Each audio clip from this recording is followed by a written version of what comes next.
Good afternoon.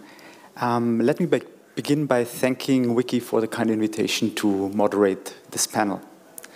The next panel, the first parallel session, is about the value of IP and human capital for value creation of companies.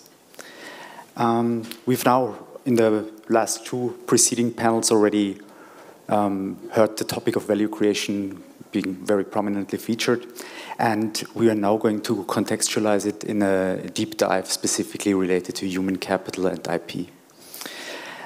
In that context, my panelists will discuss how these topics are being reflected in the current reporting framework, what takeaways can be applied from past experiences and experiments, and what would be potential considerations on the road forward.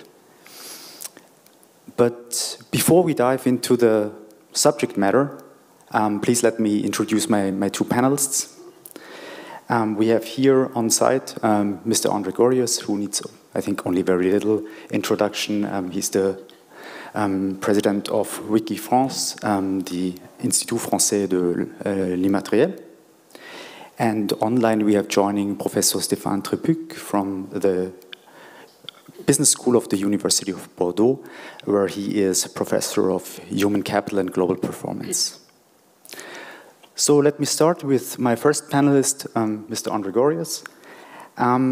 It's great to have you on the panel today, and I understand you wanted to kick off the discussion with a little presentation you prepared. Yes, thank you for inviting me here and sharing some points of view about the way you create value with IP. Just for you to understand, I'm going to talk from the trenches. I'm not a reporting guy, I'm not a finance guy. I'm someone who practices IP and strategic relationship between IP and strategy of the companies and so on, essentially with big companies, small companies. I spent 30 years in industry, of which about 15 on intangibles in a big company called Solvay, which headquarters are about just a few kilometers from here.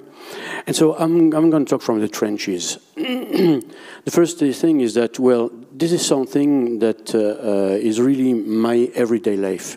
I'm not kidding about that. So companies, and essentially small ones, I'm not talking about Solvay, I'm talking about SMEs and whatever type of companies which are smaller than that. My clients range from 40 billion to something like 200 million, or maybe sometimes less. And all the spectrum exists of CEOs, but this is a very typical one. But the IP strategy, how do you manage your IP? Well, the answer is no problem. We have the best IP law firm.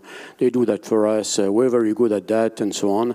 Who is in charge in your company? And I told you, it's the law firm. That's the answer that I generally get. The second, about filing patents, I see two extremes. One of them says, some say, well, we have purchased patents 10 years ago. That's enough. We're fine with that. And the other ones say, last week I saw several clients. I signed a lot of NDAs. Please patent everything you can before I discuss with them. And that's not as simple as that in the real world.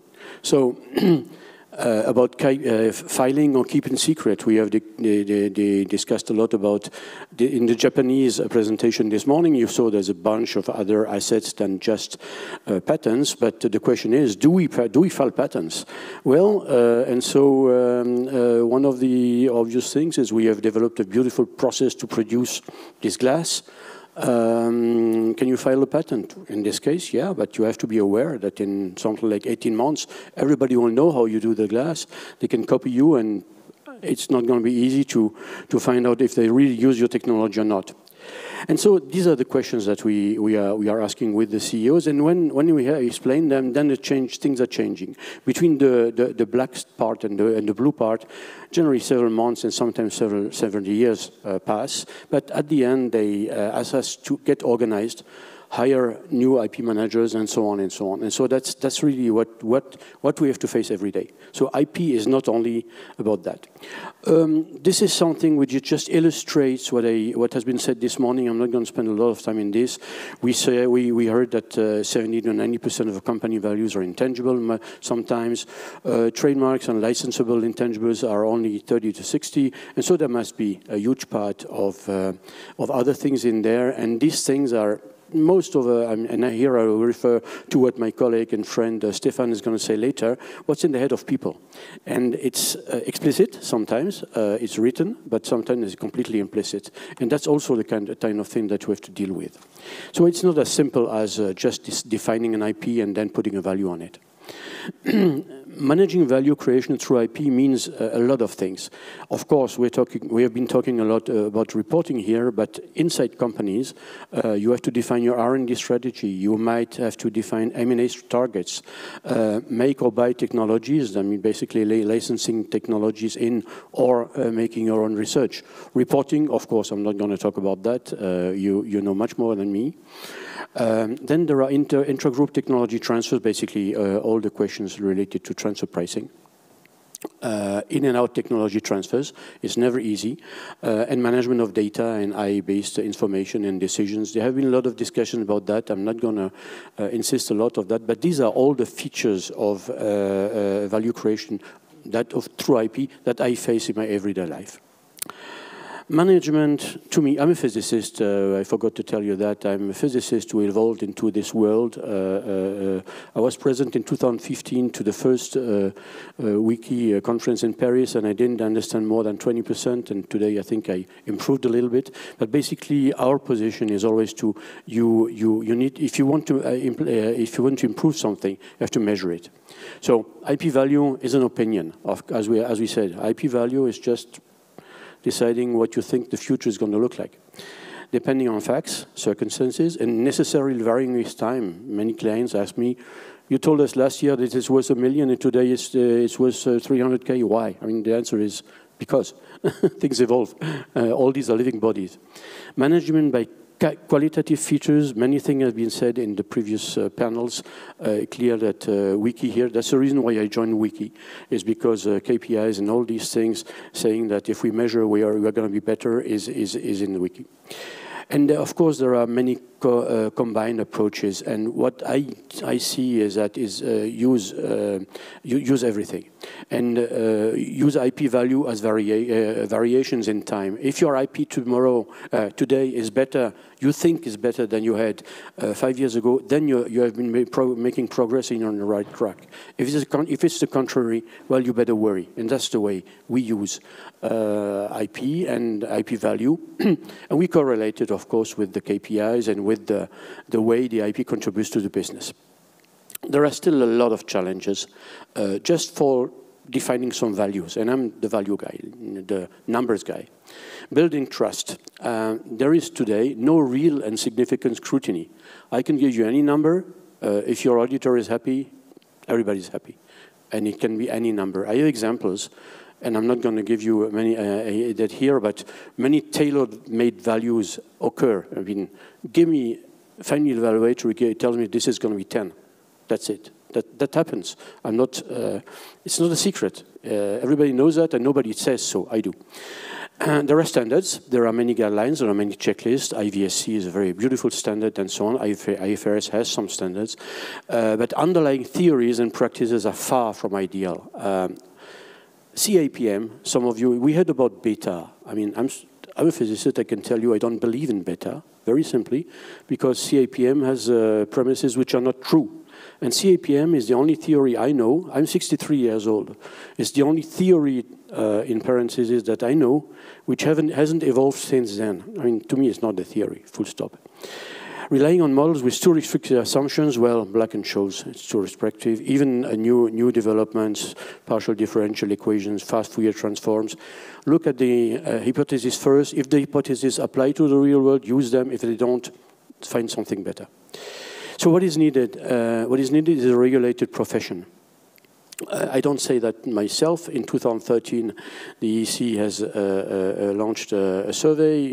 Stéphane was part of these people who said there should be a regulated profession. It doesn't exist yet. It's 10 years ago. There is, of course, a strong link with the financial community. For example, there are many discussions as intellectual assets or IP as collaterals. And WIPO, my friend Michael here, they launched a set of initiatives which are very important and interesting. We need strong reporting obligations. They don't exist today, to make it simple. Just don't exist. And we need challenging trainings and certifications. So in a nutshell, IP valuation is not a science. IP valuation is about opinions, but it can be very useful if you use it well, more on the qualitative part of does it evolve in the right way and so on, but don't trust too many IP valuations as they are. Somebody who gives you a value without the range, change the road and change the assessor. Thank you.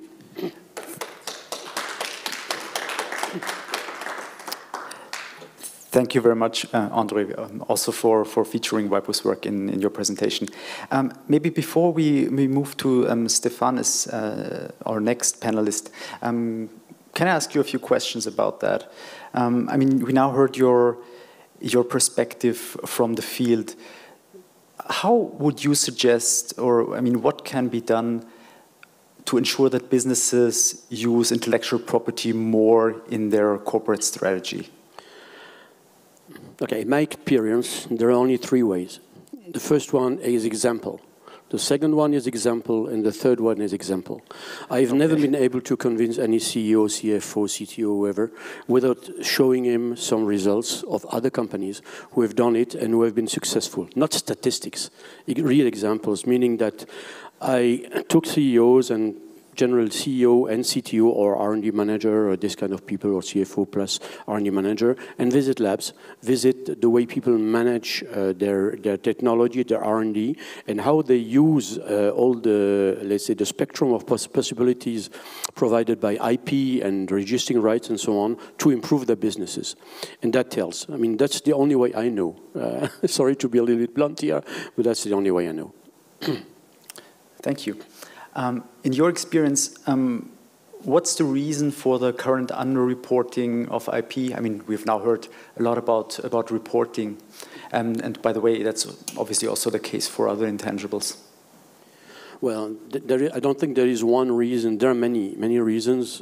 One of them is that IP has been and is continually considered as a specialist thing. It's the thing of the IP lawyers, basically, and these worlds don't communicate.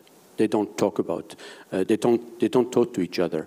When I was in my job, it was called, I told you, IP valorization, intellectual asset valorization. I was basically the only person who was able to talk to technology, to IP, and to finance. And that's what's missing today. These bridges. People of IP don't understand what it means to consider IP as an asset, and people of finance don't understand what the underlying things are. So that's one of the reasons. There are many other ones, but I guess this is the most important one. It's to have these worlds in some way collide, and that's what I'm trying to do here. By the way, that is a big issue indeed. And how do you say can reporting guidelines here help to build trust in IP and as I said, well, as I think I said a little bit before, you guys here can help a lot. I don't know if it's possible. I don't know how long it's going to take. I heard what Patrick said this morning, but it would be to be more constraining on the way that people elaborate the values. Today, if I look at the standards, even applying 100% IVSC or whatever standard, I can give you a value between 100 and 1, and both of them are going to be within the standard. So what is needed, I think, on our side is that there are some constraints. Never accept any market projection of sales or whatever if you don't really explain where all the things are coming. It's very easy to say I'm going to capture 0.1% of the global market. That's very easy, but where does this come from? What do you do? What are your, and so on. So it's really making sure that the standards or the stanza or whatever, or the guidelines or whatever will be needed between the standards and the application is more constraining to the world of IP valuation. And on all of the dimensions, market values, royalty rates, whatever you want, lifetime of an asset. Lifetime, when it's about patents, is rather well defined. Well, it's not because my patent has elapsed that I cannot continue to sell for another 5 years. And it's not because my patent will elapse in 20 years that I will still have sales in 10 years. All these things has to be, okay, basically what we are missing, and I know I shouldn't say that, because, but it's much easier to do it without any constraints. We need constraints. And we need you guys to put on good constraints. Please. Thank you. One last question, maybe. In practice, what I always found very difficult is to decompose the contribution of IP assets to the value that is added by related assets or assets that are being used in conjunction. So how would you go about this? Well, it's a need. I mean, give me as I am today, the best technology, the best patent. If you and don't allow me to sell it again or to license it, I can do nothing with it if I don't have $1 billion or 200 million to invest in the plant. So if you don't have, there is a strong complement. I can do nothing if I don't have the competencies to do so. I can do nothing if I don't have the competencies to understand the market, to go sell my product or my services, and so on. So everything, and of course the money, I need the money, but I need many things. So it's not IP or whatever intangible asset can sit there and have no value because just you're not able to exploit it. So to enable to exploit it, there are all the other assets which need to contribute, all the ones we saw just a few minutes ago. And so to me, the most important thing of all that is that these different assets or capitals talk to each other. And they talk to each other by exchanging information. And to me, as a physicist, the most important capital is not IP, even though I sell some IP valuations. It is the relationship or relational capital, because this is the cement which allows us to understand how different capitals interact between them. And so there is a whole theory to be built. It exists in physics. It's called information theory and thermodynamics. And just a matter of putting people together and let them work together and do something intelligent. I mean, and not forget about this one. I heard a lot of capitals today. I heard about connectivity and so on. I think that Stéphane will comment a little bit more about that. But this is to me, the most important part, is to understand the complementarity of all these different capitals and assets. Capitals and tangible assets, of course. Thank you very much. On picking up on the note of complementarity, thank you for complementing the high level, the policy, the regulatory aspects of the discussion so far with your practitioner perspective. I think that's very important and telling. Thank you. Thank you. Thank you. And I would like to pick up the relational capital point with my next panelist, Professor Stéphane Trébucq. Stéphane is chair of the Human Capital and Global Performance section at Bordeaux Business School. You've devoted significant effort to study corporate social responsibility and human capital reporting.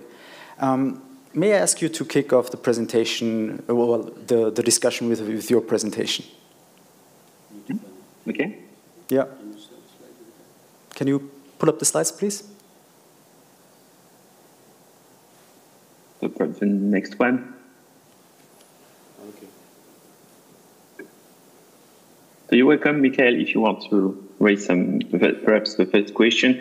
I just wanted to perhaps to first introduce myself, saying I'm from the University of Bordeaux and specialized especially in human capital, which is one of the different intangibles, but perhaps one of the most famous. So we don't precisely have a right list of intangibles, but we know but human capital is one of them, and we have especially studied this topic in Bordeaux, so that's what my presentation will be about. Okay. Wonderful. Go ahead. Yes. Do you want me perhaps first to define what is human capital?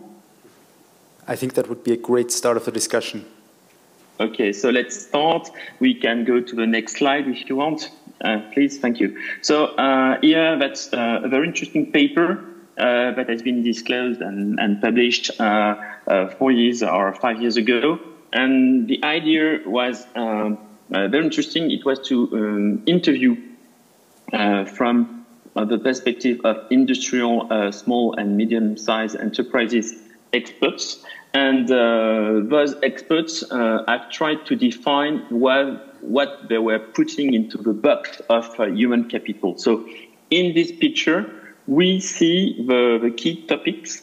It's about education, experience, training, skills, attitude, which is very interesting, which could mean motivation, engagement, commitment. And in most cases, we don't have enough information about that in corporate reports. It's also about personal attributes and especially creativity. And in most cases, corporate reports do not tell us a word about that. So now we can add some other topics like stability, health, and finally compliance. And so many of these topics, in fact, are never informed and documented in corporate reports.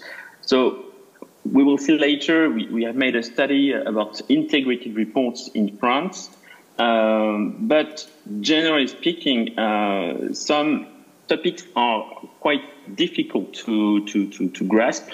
And we have made, in the next slide, we will see it, a study also on different sources. Here we have taken the definition of the IRC of what is human capital, and we have compared this definition and the keywords with the ones used by the SSB, by the ISO 30,414, and finally an interesting piece of research from Mubarak we've just seen. And we can see, so we have taken finally 22 keywords, and these 22 keywords are at minimum used 2 times in these 5 sources. And we see that some topics, like, for example, creativity, are not so used.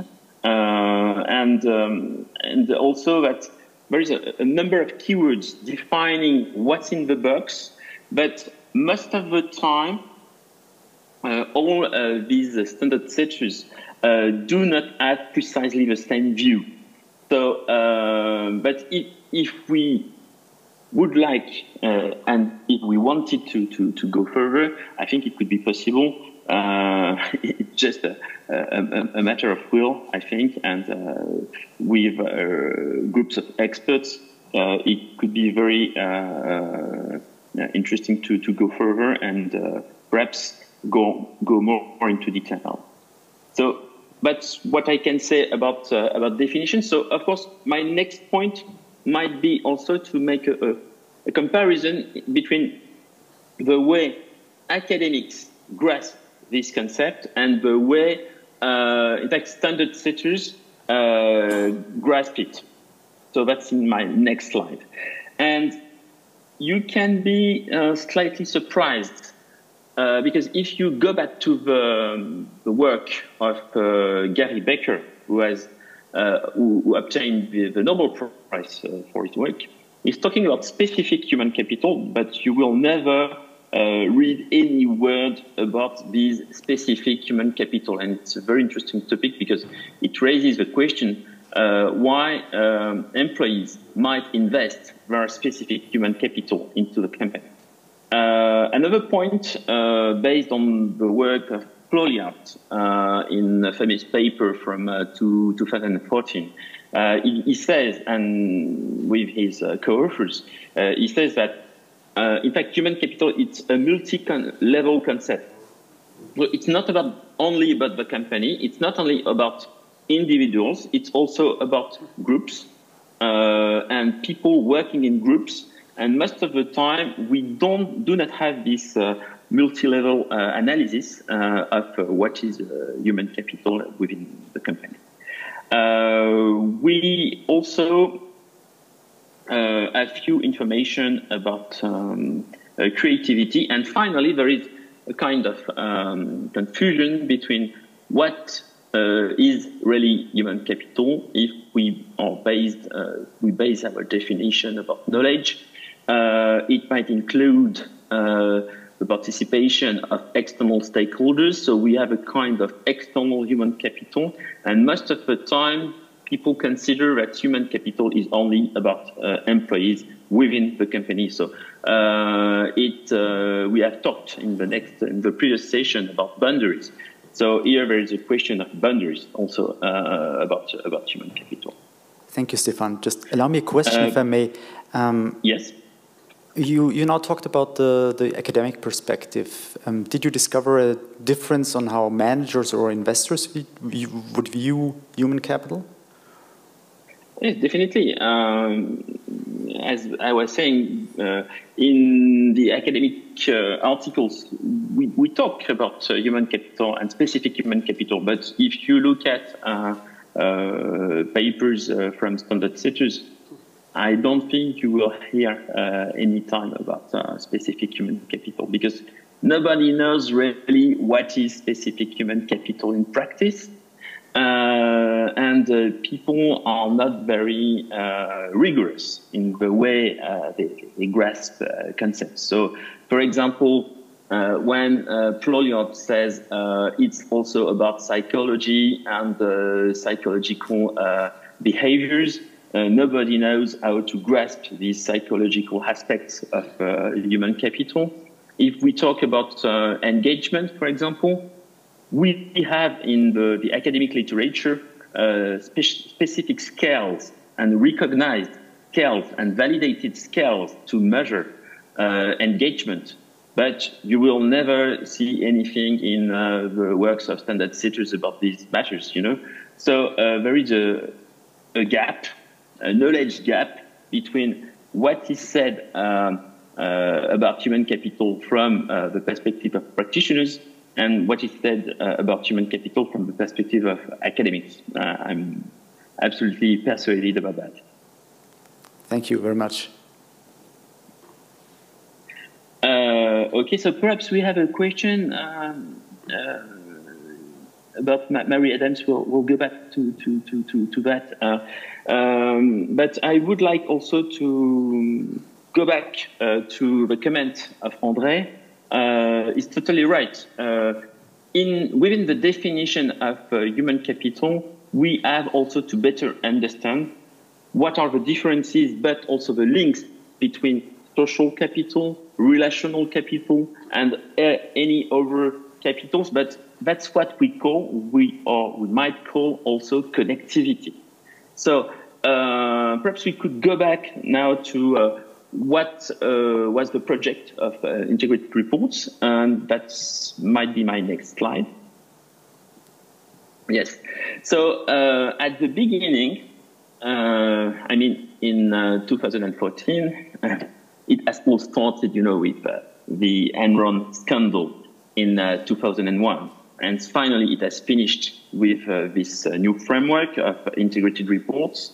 And it was proposed to better understand what might be inputs and the six general capitals. And one of them is the human capital. So it enters into the box. And then at the end, we do not have only outputs, but through the business model, we have also outcomes. And finally, you see again the human capital on the right side of the graph. And so it's called the value creation process. And finally, so you can see that we see the human capital on the left, but also on the right.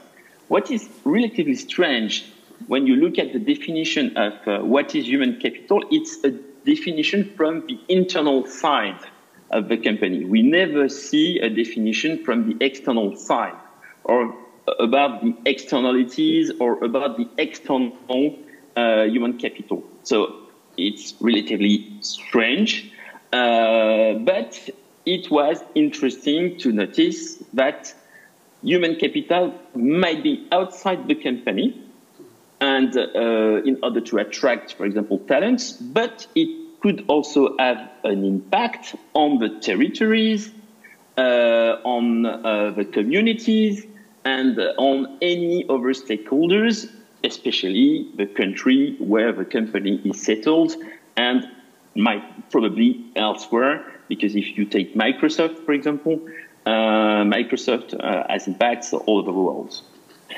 And in the project of course, integrated reports, so we have a clear definition of what is human capital, perhaps not the best one anyway. And then you have this concept and key concept of course, business models, value creation, we have talked about in the previous session, but especially about connectivity.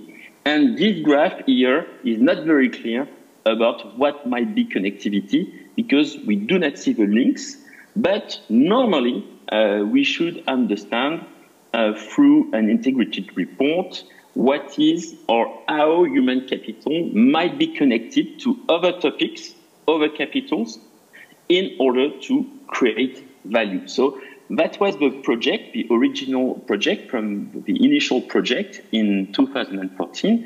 And what we have tried to do is to observe what was going on in France, especially for listed companies, when they were disclosing integrated reports. And that will be my next slide.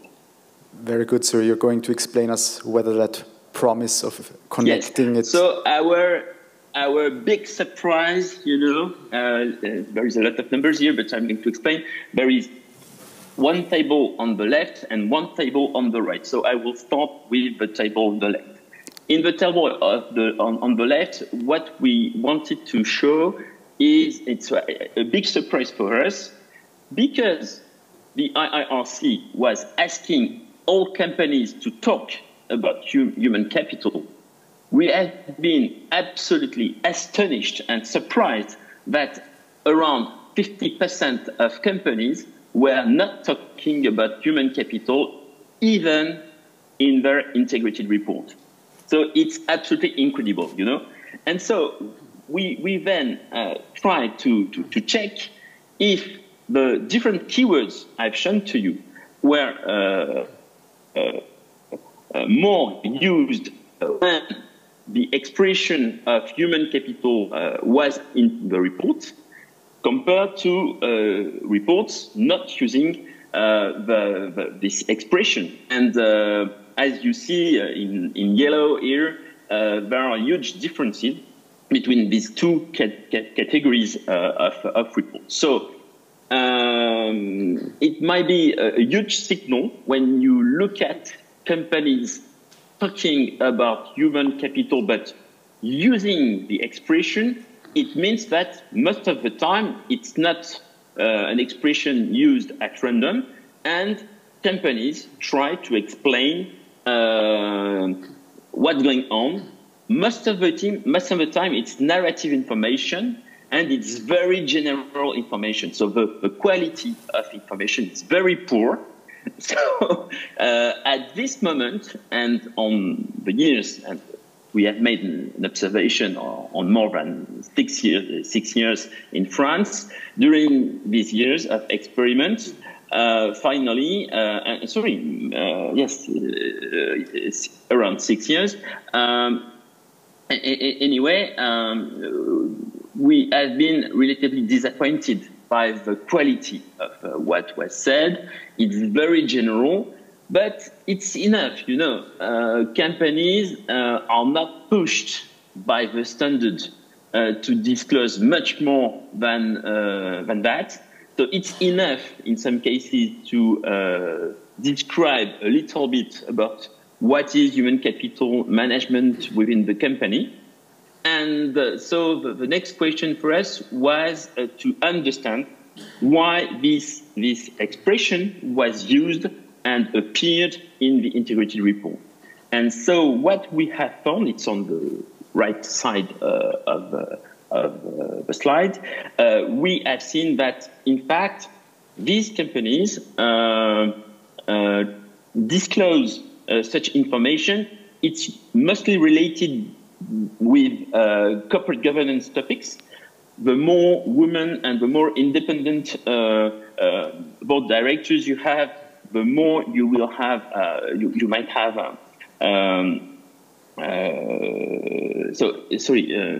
perhaps there is a negative sign, but it's related with corporate governance topics.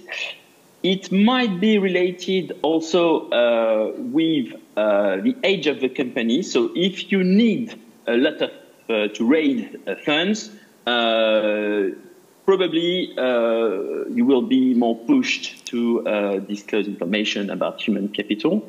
And finally, it's also linked with your sector. For example, manufacturing companies are more in fact, pushed to disclose information in these areas. And it's also probably related with your ESG evaluation and scores, and especially it's the social scores.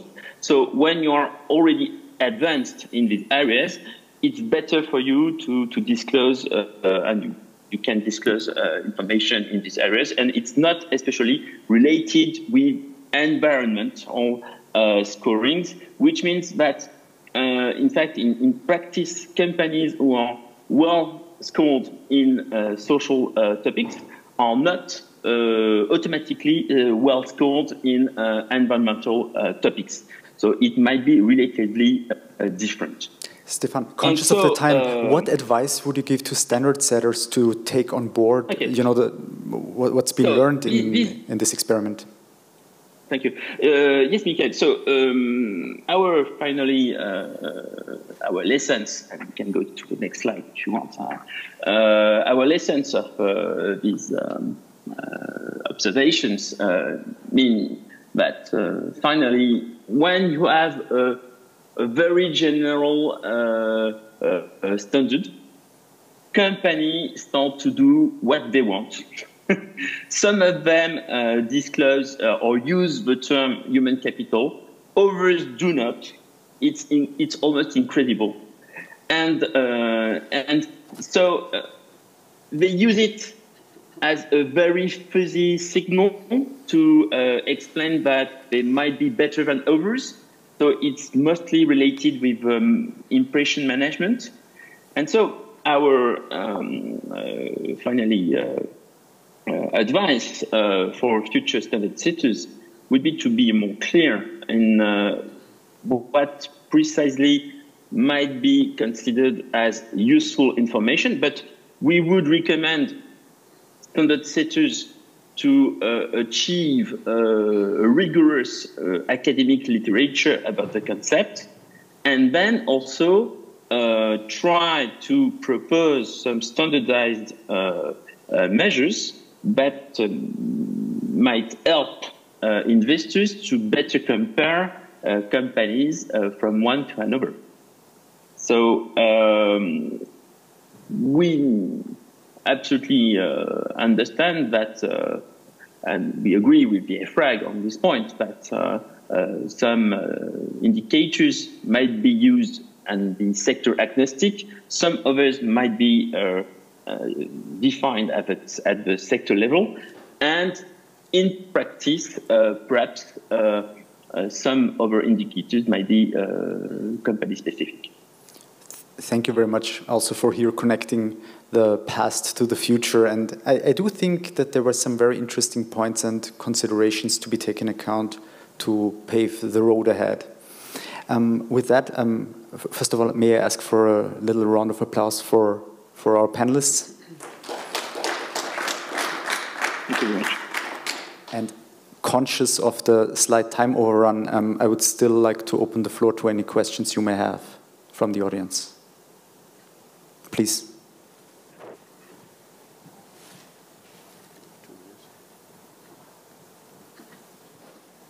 Hi. Hi, good evening, Stéphane. Well, I want to make a specific question about human capital, okay? You know, today we are talking about intangible assets, all of a huge list of different intangibles, okay? For me, human capital is the roots of the rest of the intangibles, okay? How this, in your experience, okay? How is the conversion from talented people or from teams or from human capital in general, how they produce value in the rest of the intangibles, okay? In terms of intellectual capital, how the intellectual capital is built from human capital. What is your experience? What is your knowledge? What can you add to this view of human capital as the root or of the competence of the talented people to create the rest of intangible assets? Okay. I can answer to this question. Thank you very much for this question. Well, for me, first of all, I would like to explain to you that I do not believe in the efficiency of markets. So for me, the efficiency of markets it's a joke.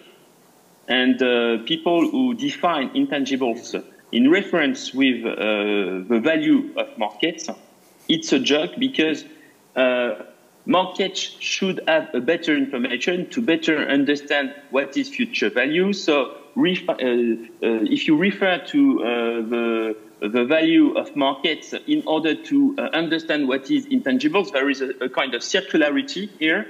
And for me, it's a joke, okay? We will start to define what is the value of intangibles when markets will have the right information. So that's the first point.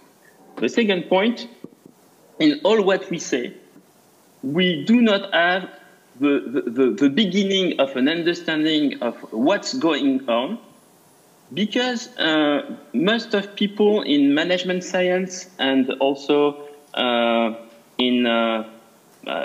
mostly in management science and finance have very few competencies in computer science. And they do not understand what could be used through the artificial intelligence. So, in fact, if we try to work seriously on these topics, I say yes, seriously, not only with 500 euros in a university or a small grant for research in another business school, but a real research project with 3 or 4 million euros, okay? Let's try with that. Let's start by that, because we put millions in machines, in physics and things like that, but for the economy, we do not put millions, you know, but if human capital is very important, we can understand what's going on. Let's try to analyze data, use artificial intelligence, machine learning.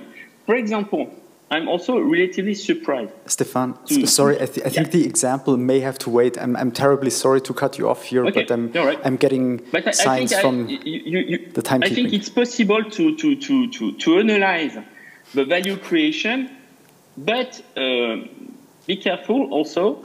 Somebody might do not add any value to a company during 15 years, and the next year he might add millions. So let's be careful also. It's difficult to predict the future. Thank you very much. Let's do it together.